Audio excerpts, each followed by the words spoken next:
Hey everyone, welcome.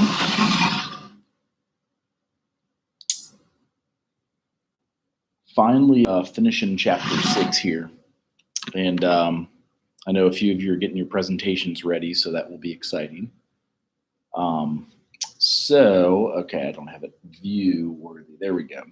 So, we were talking about um, child development and peer relations, how important it is to get out there and be in person, and even then, thinking of some of the effect that coronavirus has placed on all of us, really, not just people working from home, but their school from home, and then kids at home. The poor peer relations are associated with discomfort, anxiety, and general unwillingness to engage in the environment. So some of them are keeping up on like texting, Snapchat, things like that. But as we all know, text messages can be taken out of context, and kids get sensitive, and things happen that make it challenging. So, the last piece about friendships are critical because they provide opportunities for learning social skills and a beginning sense of group belonging.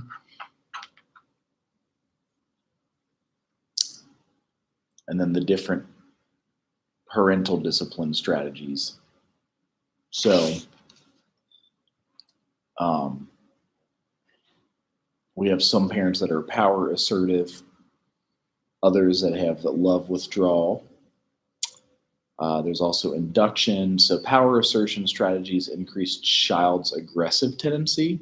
So, if like a parent is very um, controlling and power assertive, that will reflect in the kid's behavior later. That will show up.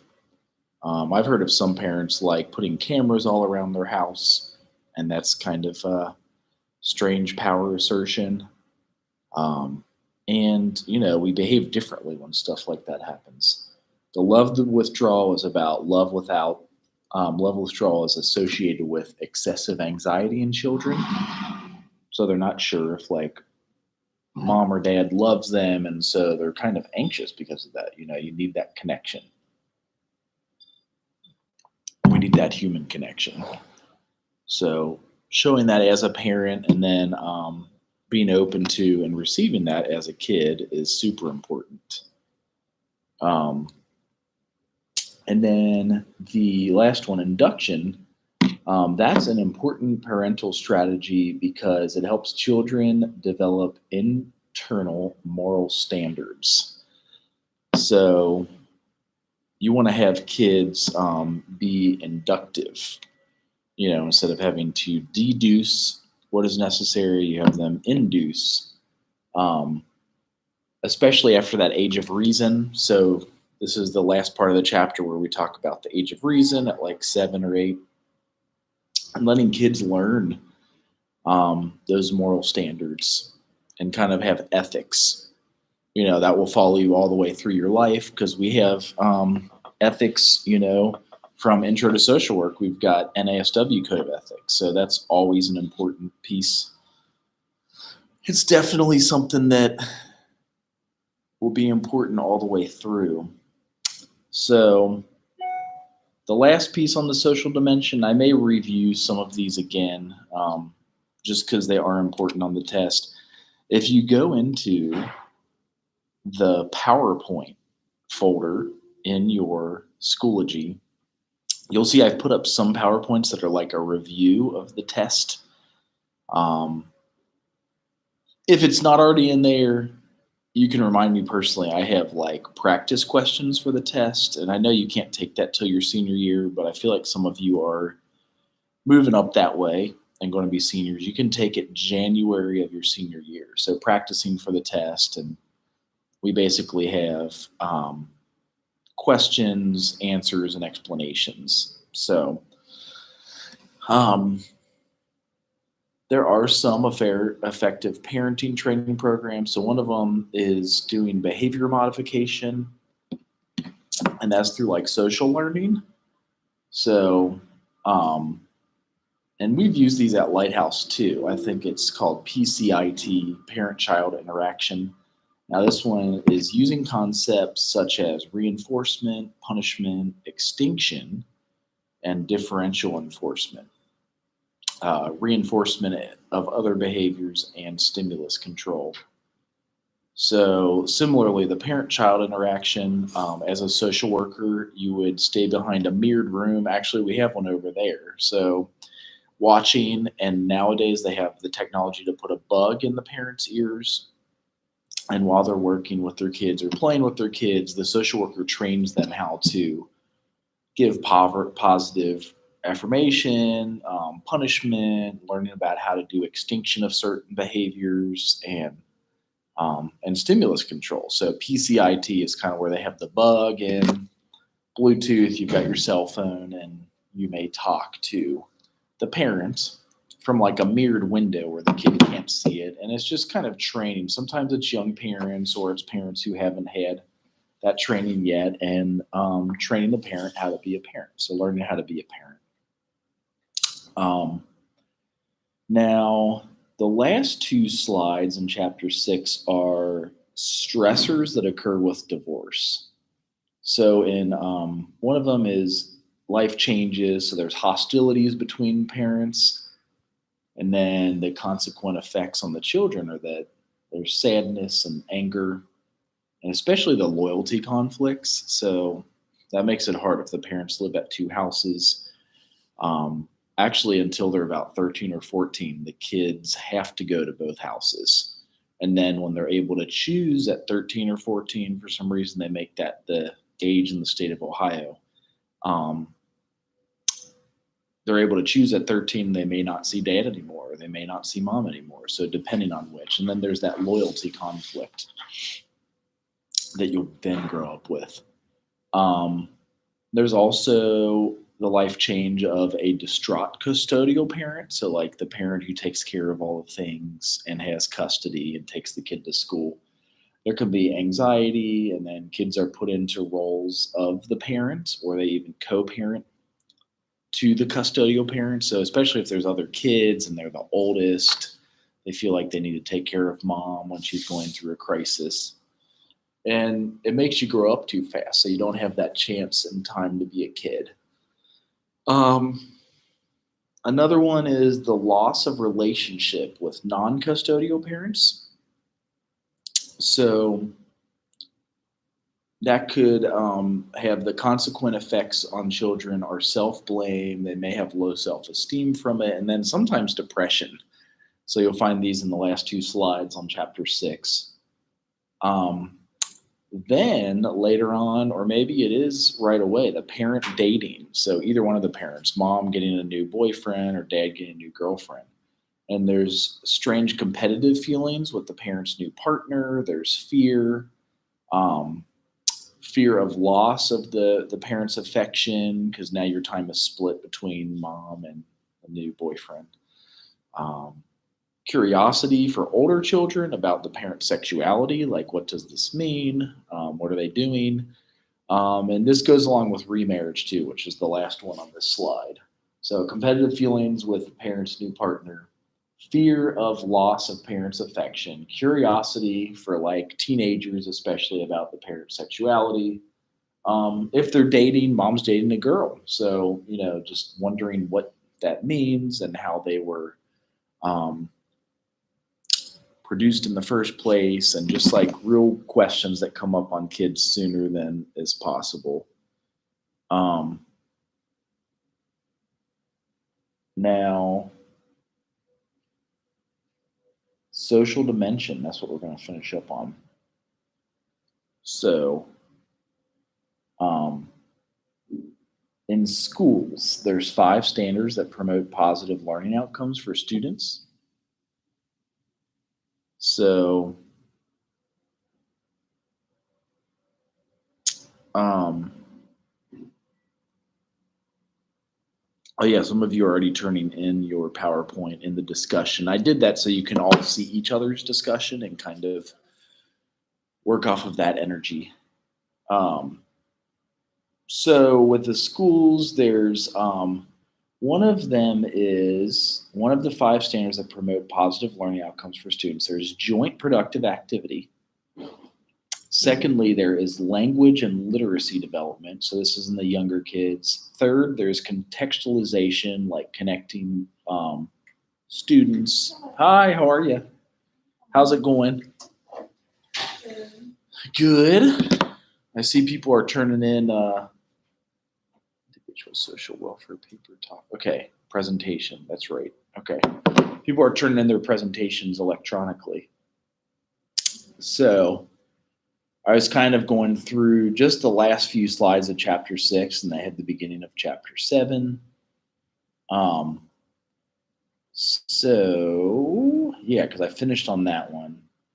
So the importance of like having kids in school as they're growing up, and then thoughts about coronavirus and how it's like affecting everybody, because now we're doing like filming the school and you don't have kids sitting in the chairs like interacting and learning growing up, and it affects all of us. It even affects people all the way up into college, and there's more higher depression rate and things of that nature.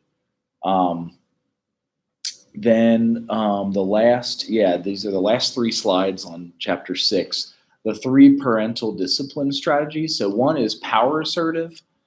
And it says here, like, power assertion strategies can increase children's aggressive tendencies. So it's not a recommended parental discipline style. Sometimes, though, when stressed or tired, parents revert to it. They get tired and they just enforce their power over the kid. Maybe they'll snatch them away or get them away from something.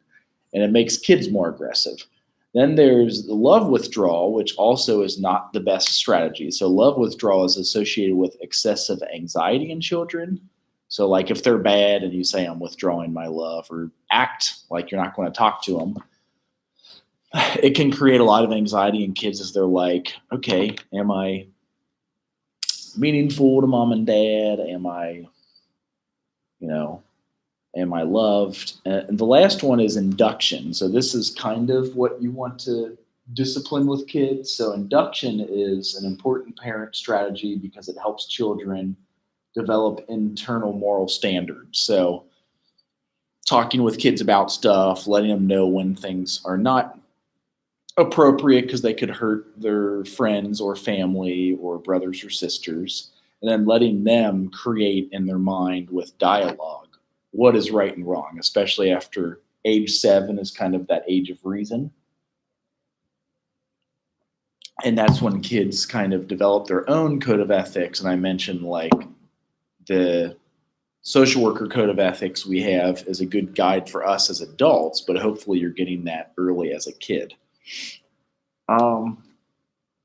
Then next there was a effective parenting training program. So a few social workers do this. This is a job of many social workers, the behavior modification.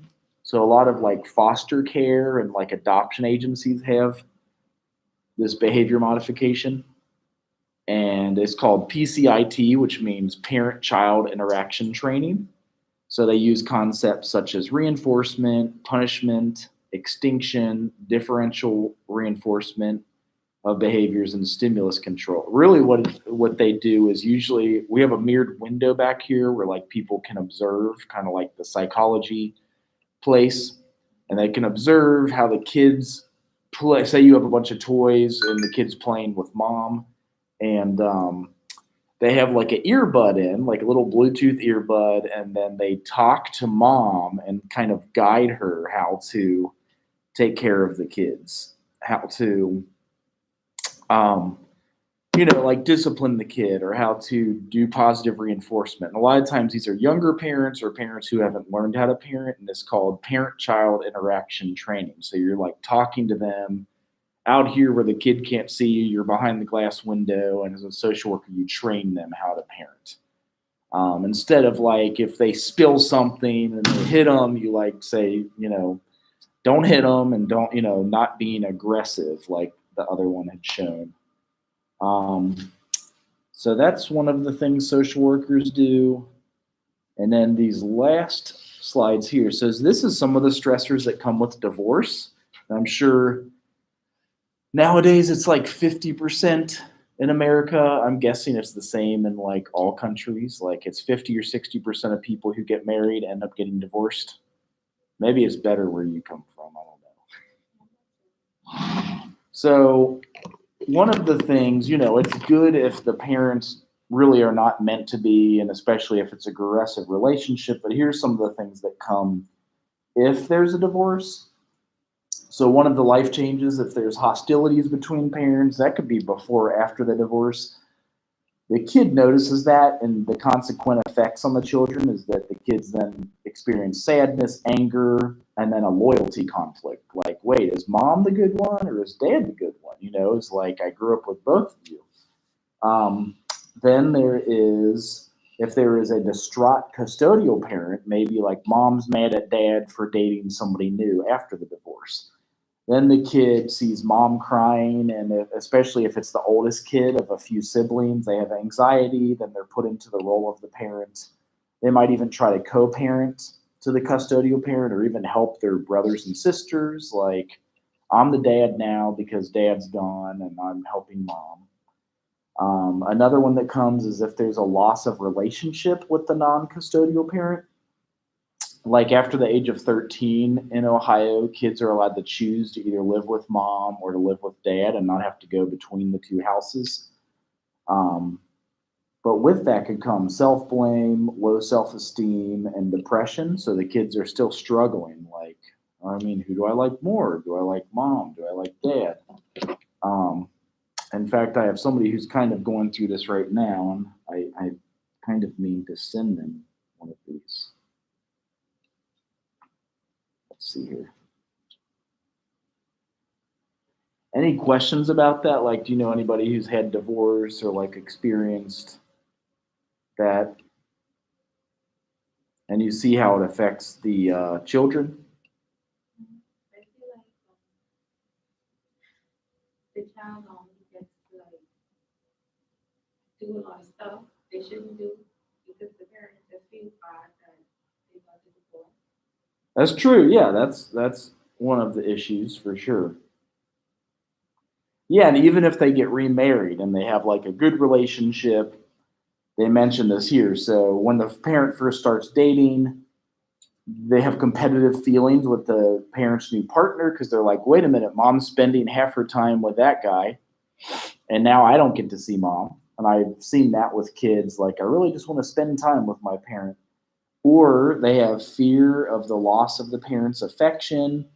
And then with remarriage, if they're old enough, they might be curious about the parent's sexuality. Um, Either if they have new kids, like, oh, is that how mom and dad made me? They made those kids. Or if they're dating a same sex marriage, they might question that stuff that comes up. So that's some of the things that are coming up. And did you finish? I don't know if I cut you off talking about that. Okay. So last slide of chapter 6, finally. So in schools, there are 5 standards that promote positive learning outcomes for students. And this first one already shows that coronavirus, when we have empty seats like this and everybody's learning over the internet, especially with kids, as adults in college, we can be a self-starter and do this, but one of them is the joint productive activities, so kids working together. We don't have that as much, so kids are having to like learn on their own. Another one is language and literacy development as they're talking to one another. And now all we do is like text and write or like Snapchat. There's also contextualization, like connecting to the school to the students' lives. Like they have sports and they have cheerleading and they have football and they have chess club and other extracurricular activities. They didn't have those as much in the past year because there was none of the above. And then other challenging activities, like maybe they do a food drive for like the food pantry and they're collecting food for the kids to take to the local food pantry. And we don't do that as much. So this is kind of where coronavirus has messed us up. And then there's the instructional conversation. Like when you have a question about something, you can ask me. Um, Even over the internet, like you can see people write in the chat or you send a message on Schoology. When kids are super young, they don't have that chance to ask the teachers questions. So that's important for the stuff to promote learning outcomes. And there's some barriers that low income and minority students face in the system, and that would be low parental and teacher expectations for school performance and or lack of culturally relevant materials. Like the book was written for, say, for example, um, like an Appalachian population, but you actually wanted to learn, like here we at least have some stuff for HBCU, which is helpful. But in some low income areas, they don't have the money to buy those materials as of yet. Um, I also have chapter 7. This is one of the funnest chapters, but I'm only going to get into this a little bit because this takes a while. It's about 31 slides. Adolescent can go into your 20s, like you still could be um, an adolescent, especially nowadays because there's not as many job options. Some kids are living in mom and dad's home until 29 and 30. So early adolescence, it begins at puberty. So that's 10, usually for women, have the menstrual cycle first, maybe 12 or 13 for boys because they hit puberty sometimes a little bit later. Middle adolescence is stereotypically um, um, adolescence. So usually they're always talking about the teenage years, which is the hardest, and the years in high school. So you're in high school when you're 14, when you're 15, when you're 16. And then for me, I graduated when I was 17.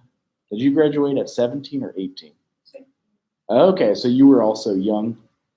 I was young for my class. So some people say that puts you at a deficit because you're trying to connect with people. Other people think it's better because you're not. So that was stereotypical adolescence. Now, late adolescence is usually college or your independence years. So basically, at 17, you could join the military, like your parents can sign you in to go out on your own. College from 18 to 22. So will you graduate college at the age of 20? Okay. So you'll still be in adolescence. Some people in grad school are still in adolescence at the age of 22. I think I went to graduate school in 2001, so I was 23. And I'm kind of extending that adolescence a few more years with especially coronavirus and a bad economy because independence is not being hit at the age of 18 anymore. Back in the old days, you would finish high school and could get a factory job and like get married, have kids, and pay for them. Nowadays, that's not happening at the age of 18 or 17 for that matter, or even 22. So I kind of stretch this a little bit longer now, and others may disagree. And then the stuff they'll ask you on the social work licensure exam is about the theorist named Erik Erikson, and he calls it identity versus identity confusion. Because basically, you're learning who you are and what you do and how to become self-supporting, or you don't, and you have like a failure to launch. So that is the 3 stages of adolescence nowadays. So there is the biophysical dimension. So the growth spurt is your height and weight. Girls begin around 10 and they last 2 years. Like you get taller than boys, I think, until you're 12. You get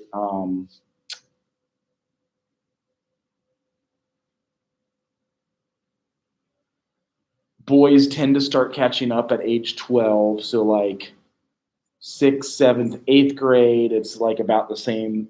And then by 14, then men are bigger than women usually. So at puberty, that is a growth spurt. It's the maturation of physiological mechanisms and secondary sex characteristics. So you basically can reproduce at this age. In the old days, they might have at like I said, 14 to 18. Nowadays, not so much. mainly because you can't pay for it. So the primary sex characteristics of boys is the production of sperm. That's at either age 12, 13, or 14. Um, when that happens, you see hair growth in pubic areas, underneath arms, chest, face, shoulders, and back. They also have the development of their sex organs, so their skin becomes rougher, and then sweat glands increase production. For girls, it's the production of eggs. And actually, I'm pretty sure you're born with all of your eggs that you have for your lifetime. It's just you begin to release them. Because I have heard that, like, when a mom is carrying her daughter, she's also carrying her granddaughters. Um, I have to look that up, but I don't know. Do you know I heard that before.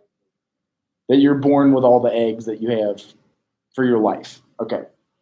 So what that looks like, and that could be age 10 or 12. It's been happening earlier because some are saying it's from our milk has a hormone in it that's causing early maturation of RGBA hormone is called bovine growth hormone and is causing girls from drinking that milk to have early periods like fifth grade. Hair growth in public in hair growth in pubic areas, underneath arms, and a slight amount of facial hair. Your skin also becomes rougher, sweat glands increase production, and then the development of sex organs. There's a slight enlargement of breasts known as breast buds, and that's like at age 10, 11, and 12. Girls have menarche, which is the cyclic shedding of the uterine lining 2 weeks after ovulation. So when you begin to drop eggs at like 11 or 12, you also lose the entire uterus lining, which is, if you get pregnant, that's what the baby attaches to. Boys have nocturnal emissions. They also known as wet dreams, and facial hair may go unnoticed. So they're producing sperm, and then every so many days they have to get rid of the old sperm because it makes new sperm every, like, I guess, as often as it is released, but usually every week at the longest. Then there's a secular trend, which is the onset of puberty getting earlier over the past 100 years. So in the 1840s, this was at age 17, and now it's age 11. So that's kind of where you can see in just like 150 years, like, I think it's normal now. Girls have their period at fifth grade or when you're 10 or 11 or 12. And it may have to do with what we're eating. What's that? I didn't say anything. Okay, it's out there. So it could have to do with the bovine growth hormone, steroids in our food, but it used to be 17 was the normal puberty, and now it's like literally 12. And then hormones, there's both estrogen and testosterone, and they're produced about a year before changes in the body and sex organs are visible. So men usually have more testosterone. I think we both produce both, but men have more testosterone and less estrogen. Women have more estrogen and less testosterone. So here's your hormone production at puberty. I can barely see it. Oh. So yes, boys have testosterone going from like 0 to 100 to 400, and then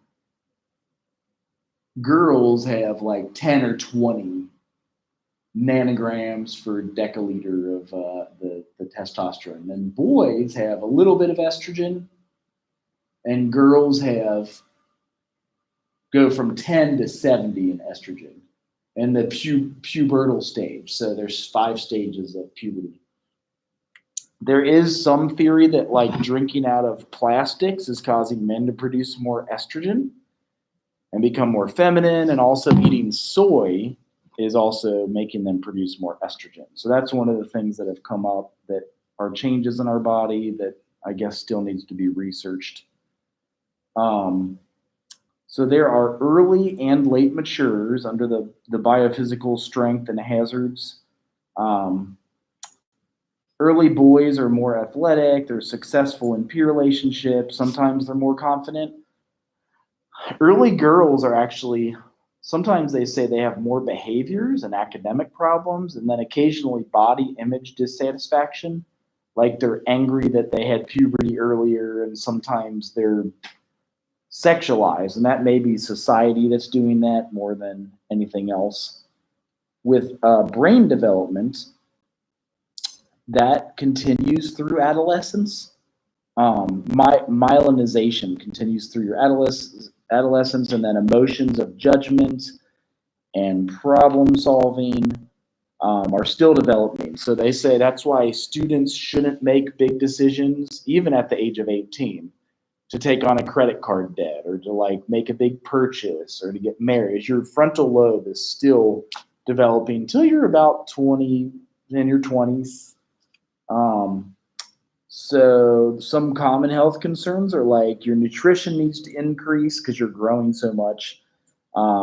If you're not getting the right nutrition, obesity can become a problem. Also, nutrition can cause acne, but that's 80% of adolescents. You have more oil in your glands, so sometimes they get clogged and you get like acne on your face and skin.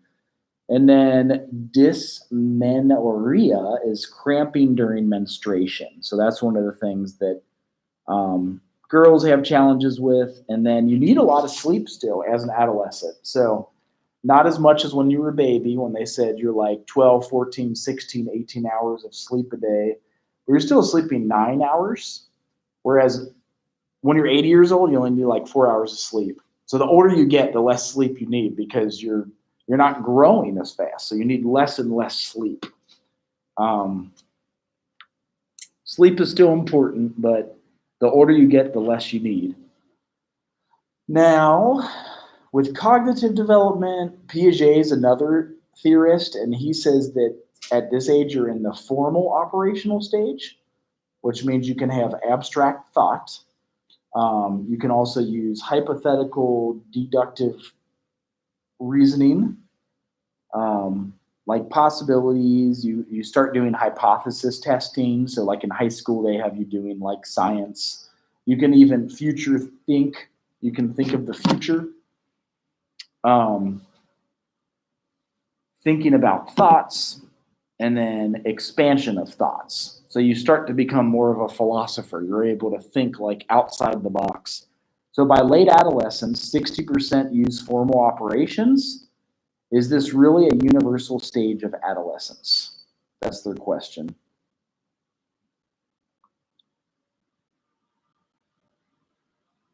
So they say it's a universal age. I don't know. What do you think?